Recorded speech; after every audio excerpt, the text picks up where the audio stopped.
Pada zaman Rasulullah, tersebutlah seorang laki-laki yang mengalami kecelakaan yang menyebabkan luka di bagian kepala. Lelaki itu segera mengobati lukanya dan menutup dengan kain semacam perban. Malam harinya, ia tertidur dan bermimpi yang menyebabkan ia harus mandi janabah. Namun, ia tidak tahu dalam keadaan seperti itu, apakah ia harus tetap mandi atau tidak.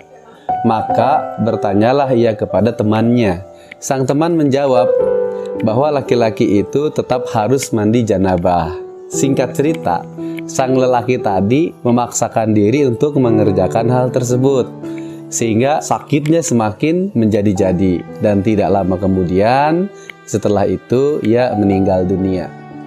Sahabat Jabir bin Abdullah menyampaikan hal tersebut kepada Rasulullah Shallallahu Alaihi Wasallam. Lalu beliau bersabda, "Mengapa orang-orang itu tidak bertanya dulu? Sesungguhnya penawar kebodohan adalah bertanya." Padahal lelaki itu cukup bertayamum saja, tidak perlu mandi. Hadis ini diriwayatkan oleh Al-Imam Abu Dawud dalam bab bersuci atau toharah. Rupanya Rasulullah menilai tindakan sang teman yang sembarangan menjawab itu sebagai sifat sok merasa pintar. Dalam bahasa kita ya biasa disebut sok tahu. Sejarah adalah guru terbaik. Hendaknya kita belajar kepada kisah tersebut agar jangan menjadi orang yang merasa pintar, lantas sembarangan menganjurkan orang lain mengerjakan hal-hal yang kita sendiri tidak tahu ilmunya. Entah mengapa hari ini tiba-tiba orang yang bukan dokter merasa pintar dalam bidang kesehatan.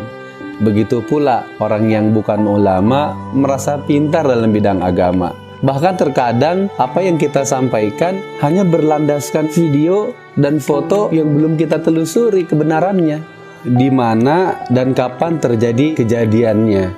Sungguh hadis betul-betul ditunjukkan untuk kita. Begitu pula ayat Al-Quran, "Wala taqfu ma laisa laka bihi ilm." Dan janganlah kamu mengikuti apa yang kamu tidak mempunyai pengetahuan tentangnya. Inna sam'a wal basara wal fuada, sesungguhnya pendengaran, penglihatan, dan hati, kullu ulaika kana anhu mas'ula. Semuanya itu akan diminta pertanggungjawabannya. Surat Al-Isra ayat 36. Jadi, kurangi kebiasaan berbagi informasi kecuali setelah kita yakin dengan sebenarnya kebenaran informasi tersebut. Cukuplah diam sebagai emas yang terbaik bagi kita di masa sekarang ini. Terima kasih telah menyaksikan sampai selesai. Jika ingin tahu lebih banyak tentang subjek pembahasan dalam channel ini, terus ikuti update videonya. Di sana sahabat bisa menemukan banyak hal yang mungkin sebelumnya belum tahu, atau sudah tahu tapi belum jelas, atau sudah jelas tapi belum paham. Jika sahabat ada pertanyaan, silahkan DM ke IG Abiwan Official. Sampai jumpa di video selanjutnya. Wassalamualaikum.